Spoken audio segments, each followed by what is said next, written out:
I'm Matt Gelka in Washington, where the federal takeover of D.C.'s law enforcement is expiring, and the Trump administration is touting its success. It's got virtually no crime. We call it crime-free. The president, surrounded by members of his cabinet and Secret Service, celebrated the crime crackdown in the nation's capital. Stepping out to dinner near the White House the night before the 30-day federalization of D.C. law enforcement was set to expire. There have been a total of 2,177 arrests made since the start of the operation on August 7th. The latest stats as of Wednesday moved that number even higher after another night of federal and D.C. police cooperation. The 34-day period between August 7th and September 9th yielded almost 2,700 arrests, compared to around 2,500 arrests in the 34-day period prior to federal intervention. Violent crimes were down 17%, and property crimes were down 10%. The emergency takeover has been met with some protests. D.C. Mayor Muriel Bowser says the city and feds will continue cooperating, and Congress has opted not to take a vote on extending the emergency order. Federal police officers can enhance the public safety mission of MPD. So federal police officers will be in the district. Any other officers that the federal government uses could be in the district, but not with MPD. But congressional Republicans are considering a group of bills to chip away at D.C.'s home rule authority, including giving the president the power to appoint D.C.'s attorney general, harsher penalties for homeless people in encampments, and making it easier to try young people as adults. Like President Trump, House Republicans are committed to restoring law and order in our nation's capital city.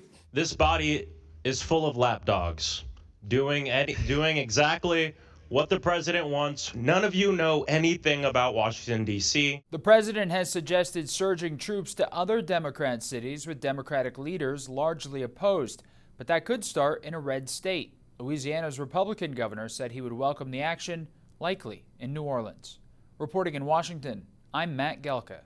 This morning in a big development on Capitol Hill, the House Oversight Committee has voted to advance 14 different bills that are aimed at rolling back D.C.'s autonomy. Straight out live, the 7 News reporter John Gonzalez outside of the Capitol this morning. And John, you've got reaction from D.C.'s shadow senator. That's right. Good morning, Adam. Washington's elected leaders are pushing back this morning after all 14 bills passed the House Oversight Committee here on Capitol Hill. These leaders warning Congress not to overstep, to stay in their lanes, if you will. Now, on the same day that President Trump's federal takeover of D.C. police expired, the Oversight Committee moved swiftly here. The package includes measures to reinstate cash bail, toughen sentencing laws, and allowing those 14 years of age and older to be tried as adults for certain offenses. Now, the hearing room was packed with D.C. residents who voiced their displeasure at times. D.C. Shadow Senator Paul Strauss pointed to the end of President Trump's 30-day crime emergency and police takeover, arguing that this is now the time to restore full local control, not strip it away. He talked to me last night and tells me this is a bad day for home rule. Some of them would have a devastating effect on both civil and criminal justice in D.C.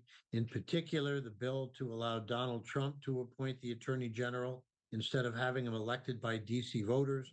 So the idea that Donald Trump would now handpick the D.C. government's civil attorney, as well as someone with prosecutorial authority, is a real conflict of interest and very frightening. Now, supporters of the measures here say Congress must act to rein in violent crime here in the city. House Speaker Mike Johnson could call a full House vote as early as today. If that were to happen and it passes, well, then the 14 bills move over to the Senate side, where this fight will continue. Reporting live on Capitol Hill, John Gonzalez, 7 News.